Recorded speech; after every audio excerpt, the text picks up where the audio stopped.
Halo semuanya, perkenalkan saya Ayu Sylvia Sri Rijeki Hutauruk dengan NIM 25111111200018, mahasiswi Fakultas Kedokteran Gigi Universitas Lambung Mangkurat. Baik, pada kesempatan ini saya akan membahas anatomi regiofacialis. Topik ini sangat penting karena wajah bukan hanya berperan dalam aspek estetika, tetapi juga memiliki fungsi vital dalam kehidupan sehari-hari seperti makan, berbicara, bernapas, dan mengekspresikan emosi. Oleh karena itu, pemahaman anatomi wajah menjadi dasar penting dalam praktik medis. Regiofacialis mencakup seluruh struktur wajah yang terletak di bagian anterior kepala. Wilayah ini terdiri dari kulit, jaringan sukutan, otot, tulang, pembuluh darah, saraf, dan kelenjar. Semua struktur ini bekerja secara terintegrasi sehingga gangguan pada satu bagian dapat berdampak pada fungsi wajah secara keseluruhan. Kelopak mata atau palpebrae. Kelopak mata adalah lipatan jaringan yang berfungsi menutup dan melindungi bola mata.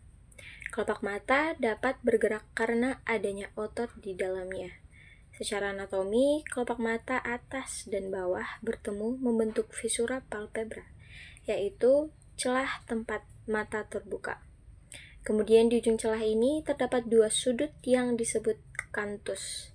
Canthus medialis berarti sudut kelopak mata yang berada di sisi dalam dekat dengan hidung. Canthus lateralis adalah sudut kelopak mata di sisi luar yang menjauhi hidung. Pemahaman struktur ini penting dalam kedokteran gigi dikarenakan daerah sekitar mata berdekatan dengan rahang atas dan dapat terlibat pada trauma wajah atau tindakan bedah maksilofasial. Kemudian ada hidung atau dengan bahasa anatominya nasus.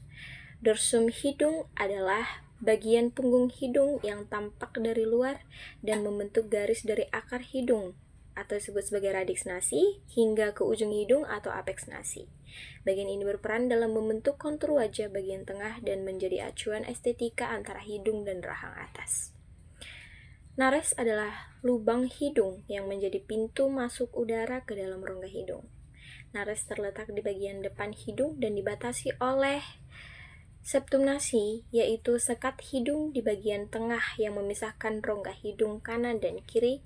Kemudian ala nasi, yaitu cuping hidung di bagian samping.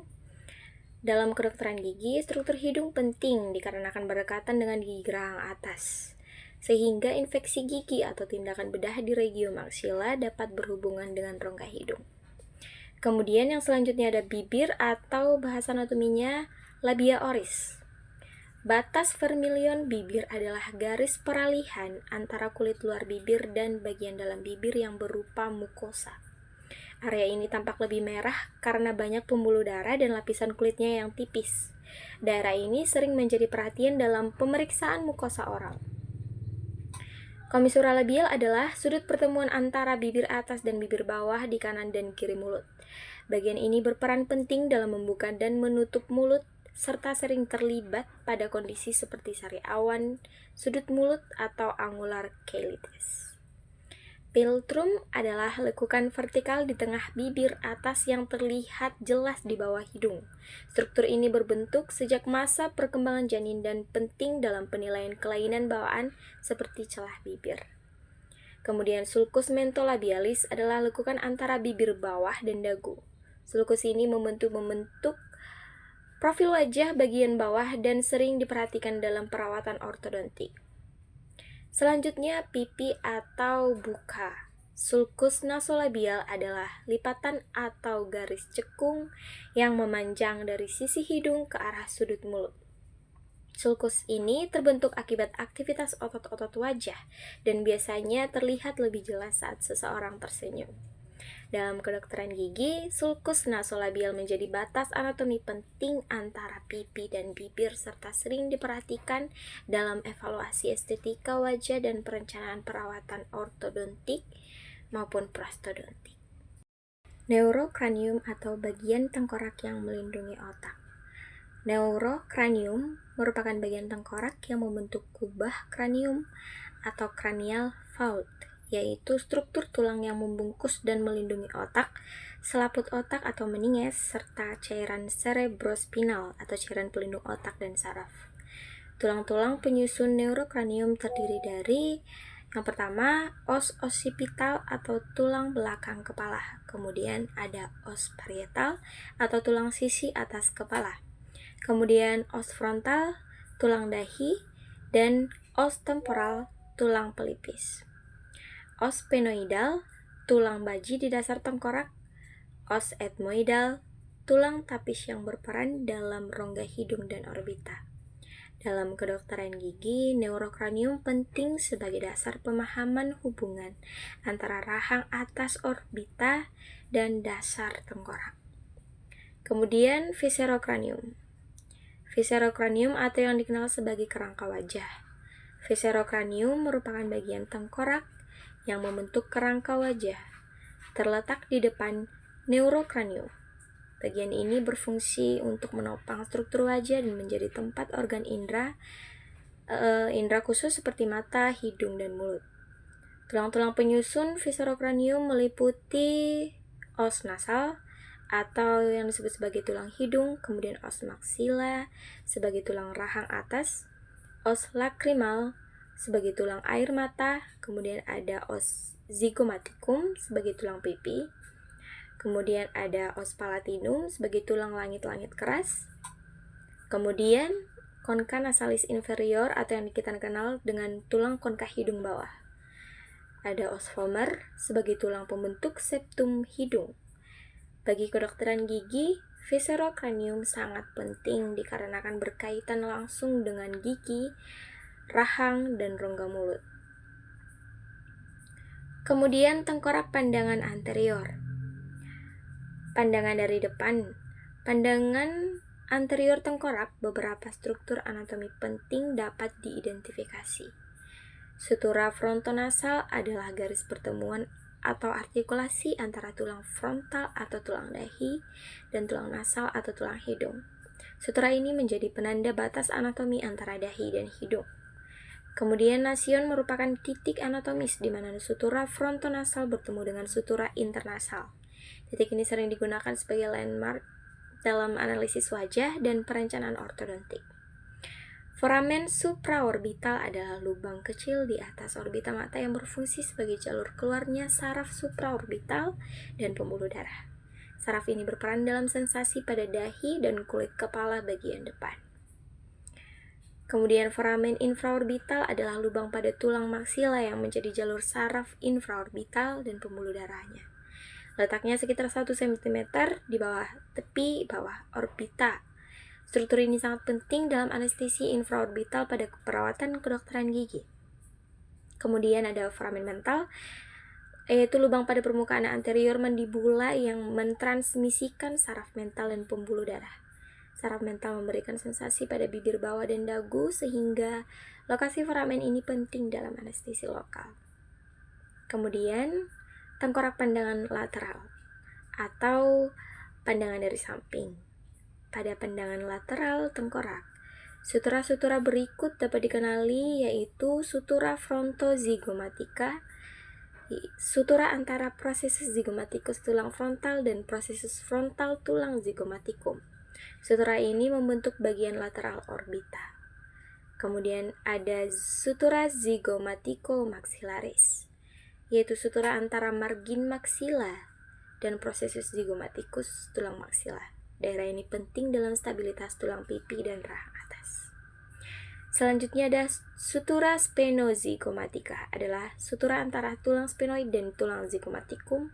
Sutura ini terletak lebih dalam dan berperan dalam hubungan antara wajah dan dasar tengkorak. Selanjutnya ada tengkorak pandangan inferior, yaitu pandangan dari bawah. Ada anterior dasar kranium. Pada pandangan inferior, bagian anterior dasar kranium melibatkan struktur palatum keras. Tulang palatum bersama dengan tulang maksila membentuk palatum durum, atau yang kita kenal dengan langit-langit keras pada bagian atas mulut. Lengkung alveolar superior, yaitu lengkungan tempat gigi rahang atas berada, dibentuk oleh prosesus alveolaris tulang maksila. Kemudian sutura palatina mediana adalah sutura yang berjalan dari arah depan ke belakang atau anterior posterior, dan membagi palatum menjadi bagian kanan dan kiri. Sutura palatina transversalis atau palate maxillaris adalah sutura yang melintang di palatum dan memisahkan tulang palatina dari tulang maksila. Selanjutnya ada fossa incisiva, adalah cekungan yang terletak di belakang gigi incisivus centralis rahang atas. Di dalamnya terdapat foramen incisivum yang menjadi jalur masuk saraf dan pembuluh darah ke rongga hidung melalui canalis incisivus. Struktur ini penting dalam anestesi regio anterior maksila. Korugator atau menarik, kemudian menyempitkan supercili atau yang disebut sebagai alis. Otot korugator supercili merupakan otot kecil yang terletak di daerah alis. Otot ini berfungsi menarik alis ke arah medial atau ke tengah dan inferior atau ke bawah. Kontraksi otot ini menghasilkan kerutan vertikal di daerah glabella, yaitu area di antara kedua alis tepat di atas hidung. Secara fungsional, otot ini berperan dalam ekspresi wajah yang menunjukkan kekhawatiran, konsentrasi, atau kemarahan. Dalam konteks kedokteran gigi, aktivitas otot ini dapat memengaruhi ekspresi pasien selama perawatan dan menjadi pertimbangan dalam prosedur estetik wajah. Kemudian orbicularis oculi. Orbicularis oculi atau melingkar atau oculi yang biasa disebut sebagai organ mata. Otot orbicularis oculi adalah otot berbentuk cincin yang mengelilingi mata dan berfungsi untuk menutup kelopak mata. Otot ini terdiri dari dua bagian utama, yaitu yang pertama ada bagian palpebra, bagian yang berada di kelopak mata dan berfungsi menutup mata secara lembut seperti saat berkedip. Kemudian yang kedua ada bagian orbital, yaitu bagian yang lebih kuat dan berfungsi menutup mata dengan kuat, misalnya saat mengedipkan mata dengan erat atau menyipitkan mata. Otot ini penting untuk melindungi mata, menyebarkan air mata, dan menjaga kelembapan permukaan mata. Secara topografis, otot ini berdekatan dengan regio maksila dan orbita. Kemudian orbicularis oris atau oral sphincter. Oris yang biasa kita kenal dengan mulut, kemudian sphincter atau otot penutup. Otot orbicularis oris merupakan otot utama yang mengelilingi mulut dan berfungsi sebagai sphincter oral, yaitu otot yang bertugas menutup rongga mulut. Fungsi utama otot ini meliputi yang pertama, menutup bibir, mendorong bibir ke depan atau protusi, misalnya saat bersiul atau meniup. Kemudian menahan bibir agar tetap rapat, membantu mempertahankan makanan di dalam rongga mulut. Pada kedokteran gigi, otot ini sangat penting dikarenakan berperan dalam fungsi bicara, mastikasi, penyesuaian gigi tiruan, dan stabilitas protesa. Zygomaticus minor dan levator labii superioris. Otot zygomaticus minor dan levator labii superioris bekerja sama dalam mengangkat bibir atas. Zygomaticus minor membantu menarik bibir atas ke arah atas dan lateral. Levator labii superioris berfungsi mengangkat bibir atas secara langsung. Aktivitas pada kedua otot ini menyebabkan pendalaman sulcus nasolabial, yaitu lipatan antara sisi hidung dan sudut mulut, yang tampak jelas saat seseorang menunjukkan ekspresi sedih atau tidak senang. Dalam kedokteran gigi dan ortodontik, otot-otot ini memengaruhi estetika wajah bagian tengah. Kemudian zygomaticus major. Otot zygomaticus major merupakan otot utama yang berperan dalam ekspresi senyum. Otot ini menarik komisura labial atau sudut mulut ke arah atas dan lateral. Kontraksi bilateral atau kedua sisi menghasilkan ekspresi tersenyum dan kebahagiaan. Kontraksi unilateral atau satu sisi dapat menghasilkan ekspresi mencibir atau menyeringai. Dalam kedokteran gigi, otot ini penting dikarenakan evaluasi estetika senyum atau smile line, perencanaan ortodontik, dan rehabilitasi prostodontik. Otot-otot mimik atau otot ekspresi pada wajah. Otot-otot mimik adalah kelompok otot wajah yang berfungsi menghasilkan ekspresi wajah. Ciri khas utama otot mimik adalah letaknya superficial atau artinya berada dekat dengan permukaan kulit. Berbeda dengan otot pada rangka, umumnya insersio atau tempat melekat akhirnya, otot mimik berada langsung pada kulit, bukan hanya pada tulang. Hal inilah yang menyebabkan setiap kontraksi otot langsung tampak sebagai perubahan ekspresi wajah. Origo atau tempat melekat awal otot mimik umumnya berasal dari tulang wajah atau tulang rawan. Secara embriologis, otot mimik berkembang dari arcus branchialis kedua, yaitu lengkung embrional yang juga membentuk struktur wajah lainnya.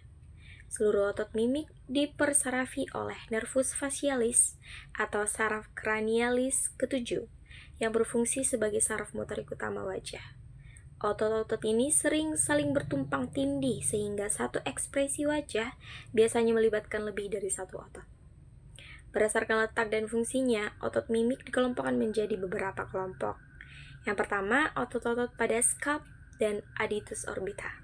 Kemudian otot-otot di sekitar hidung, kemudian otot-otot di sekitar mulut, dan musculus platysma. Otot-otot di sekitar adductus orbita. Adductus orbita yang artinya pintu masuk rongga mata. Musculus orbicularis oculi. Orbicularis artinya melingkar, oculi artinya mata. Musculus orbicularis oculi adalah otot berbentuk cincin yang mengelilingi mata dan berfungsi utama untuk menutup kelopak mata. Otot ini terdiri dari 3 bagian, yaitu pars orbitalis. Bagian ini terletak di sekitar orbita dan berfungsi menutup mata dengan kuat. Misalnya saat menyipitkan mata untuk melindungi mata dari cahaya yang terlalu terang atau saat refleks protektif terhadap trauma.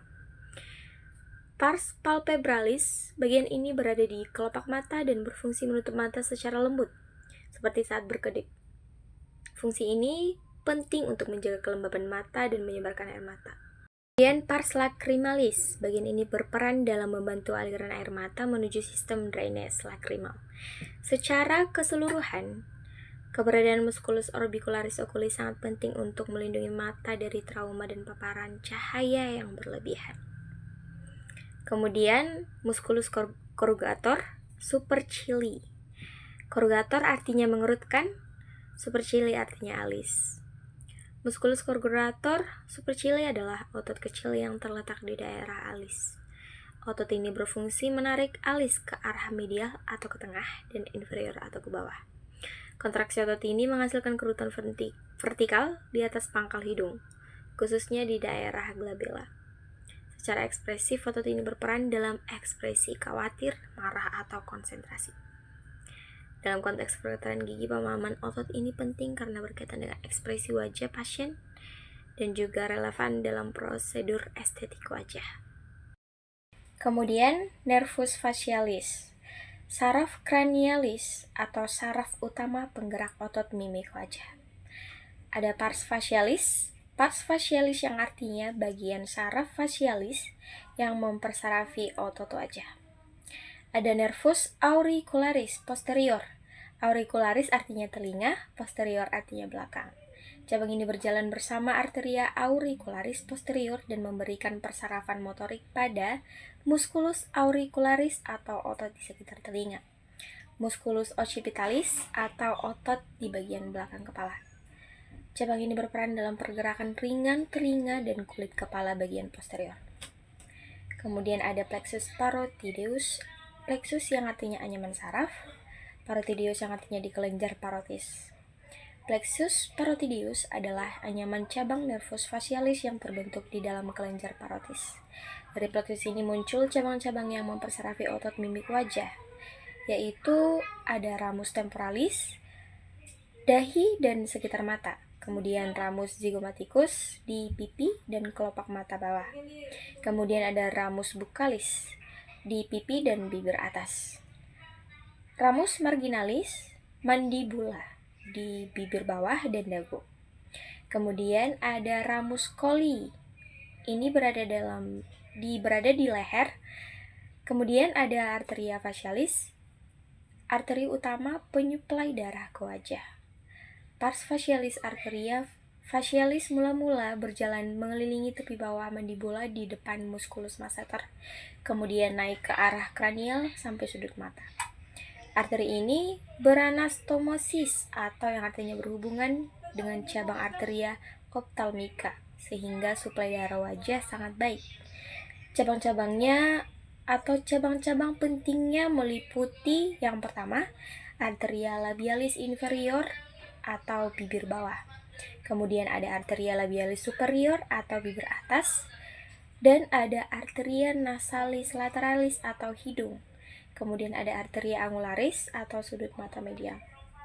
Arteri lain yang juga menyuplai wajah yaitu arteria transversa faciae atau cabang arteria temporalis superficialis. Kemudian ada arteria infraorbitalis.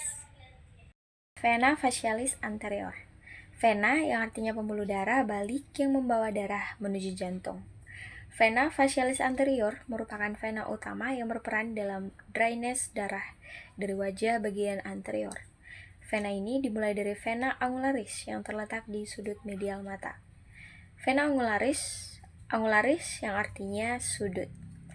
Vena angularis terbentuk dari pertemuan vena supraorbitalis atau vena dari dahi dan vena supratrochlearis yang artinya vena dari daerah medial dahi. Vena angularis kemudian beranastomosis atau berhubungan langsung dengan vena ophthalmica superior, yaitu vena yang bermuara ke sinus cavernosus atau sinus vena besar di dalam tengkorak. Hubungan ini menjelaskan mengapa infeksi di wajah dapat menyebar ke intrakranial. Aliran dan hubungan klinis.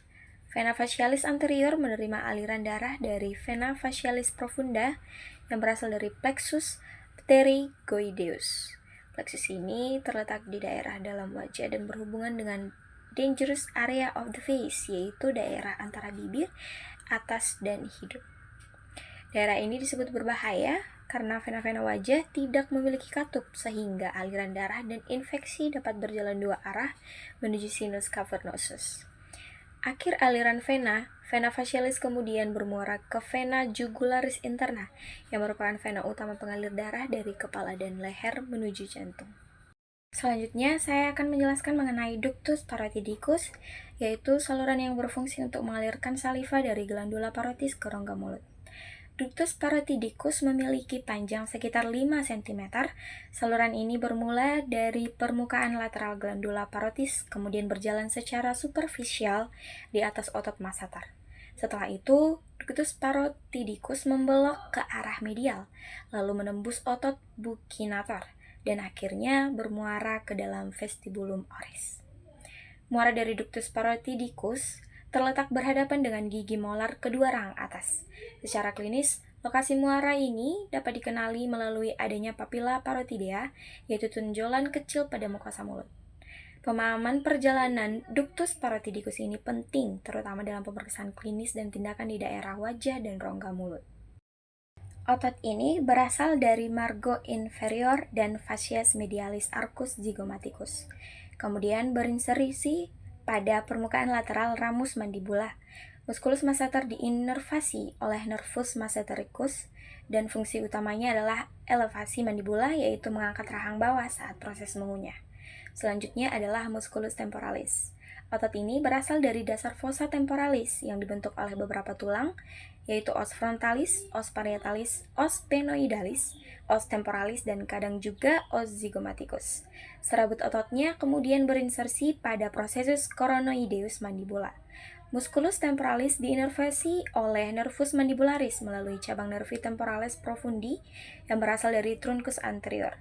Fungsi utama otot ini adalah elevasi mandibula, sedangkan serabut posteriornya berfungsi menarik kaput mandibula ke arah posterior, sehingga berperan dalam gerakan retrusi mandibula. Dengan kerjasama kedua otot ini, gerakan mengunyah dapat berlangsung secara efektif dan terkoordinasi. Selanjutnya adalah musculus pterygoideus medialis yang terletak pada permukaan medial ramus mandibula. Otot ini memiliki dua kepala, yaitu caput profundus dan caput superficialis. Caput profundus berasal dari facies medialis lamina lateralis processus pterygoideus serta processus pyramidalis osis palatini. Sedangkan caput superficialis berasal dari processus pyramidalis osis palatini dan tuber maxillae. Musculus pterygoideus medialis diinervasi oleh nervus mandibularis. Secara fungsi, otot ini berperan dalam elevasi mandibula dan bekerja sinergis dengan musculus masseter saat proses mengunyah. Selain itu, Bersama dengan musculus pterygoideus lateralis, otot ini juga berperan dalam protusi mandibula, yaitu menggerakkan rahang bawah ke depan. Pada gambar ini ditampilkan sistem vena pada wajah dan leher yang berfungsi mengalirkan darah vena dari daerah wajah, kepala, dan leher kembali ke jantung. Di daerah wajah, vena utama yang berperan adalah vena facialis. Vena ini mengumpulkan darah dari daerah dahi, hidung, pipi, dan bibir, kemudian berjalan ke arah bawah melewati tepi mandibula. Vena facialis kemudian bergabung dengan vena retromandibularis dan membentuk vena jugularis interna yang merupakan saluran utama pengaliran darah vena dari kepala dan leher. Selain itu, terdapat vena jugularis externa yang berada lebih superficial dan berfungsi mengalirkan darah dari kulit, kepala, dan wajah bagian luar. Vena ini bermuara ke vena subclavia. Di daerah leher juga terdapat cabang-cabang vena lain seperti vena lingualis, vena thyroidea, dan vena paringea, yang semua akhirnya bermuara ke vena jugularis interna. Secara klinis, pemahaman jalur vena wajah dan leher ini sangat penting dikarenakan adanya hubungan vena-vena wajah dengan sinus cavernosus. Selanjutnya adalah arteria maxillaris, salah satu cabang terminal dari arteria carotis externa. Arteria maxillaris berawal di dalam glandula parotis, tepatnya di belakang kolum mandibula. Dari sini, arteri ini berjalan ke arah dalam dan berperan penting dalam menyuplai darah ke struktur wajah bagian dalam. Distribusi arteria maxillaris meliputi beberapa area penting, yaitu rahang atas dan rahang bawah, otot-otot masticatori, serta palatum dan rongga hidung. Berdasarkan perjalanan anatomisnya, arteria maxillaris dibagi menjadi beberapa bagian.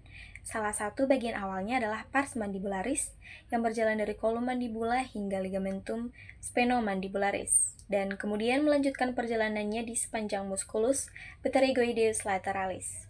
Pemahaman mengenai perjalanan dan distribusi arteria maxillaris ini penting secara klinis, terutama dalam prosedur pembedah di daerah wajah dan rahang, dikarenakan risiko perdarahan yang cukup signifikan pada bagian tersebut. Selanjutnya, arteria maxillaris berlanjut ke pars pterygoidea. Pada bagian ini, arteri berjalan ke arah anterior, tertutup oleh musculus temporalis, serta berada di bawah kaput inferior musculus pterygoideus lateralis. Secara topografis, pars pterygoidea terletak di antara musculus pterygoideus lateralis secara superficial dan nervus mandibularis secara lebih dalam. Dari pars pterygoidea ini muncul beberapa cabang penting, yaitu arteria temporalis profunda, rami pterygoidei, arteria masseterica, dan arteria buccalis yang terutama menyuplai otot-otot masticatori.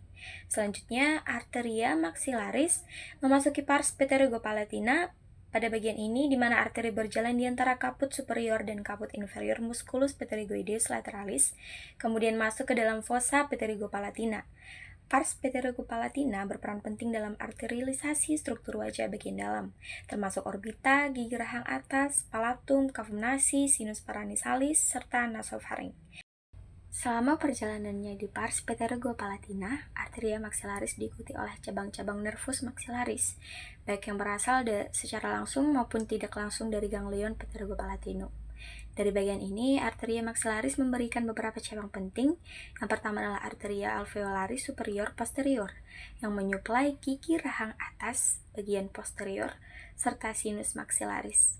Selanjutnya, terdapat arteria infraorbitalis yang berjalan menuju orbita dan memberikan suplai darah ke wajah bagian tengah.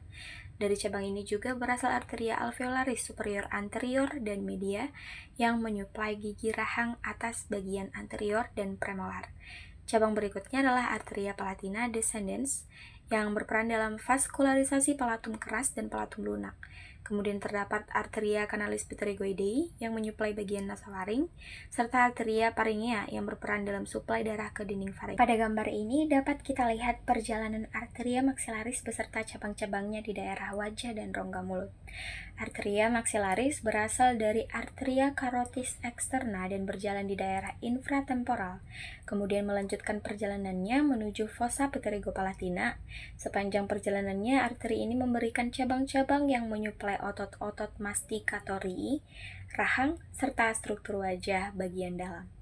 Pada bagian lateral, tampak cabang-cabang seperti arteria masseterica, arteria buccalis, dan arteria temporalis profunda, yang berperan dalam muskulisasi otot pengiyahan. Sementara itu, pada bagian medial dan lebih dalam terlihat cabang-cabang seperti arteria infraorbitalis, arteria alveolaris superioris, serta arteria palatina descendens yang menyuplai gigi rahang atas, palatum, dan orbita.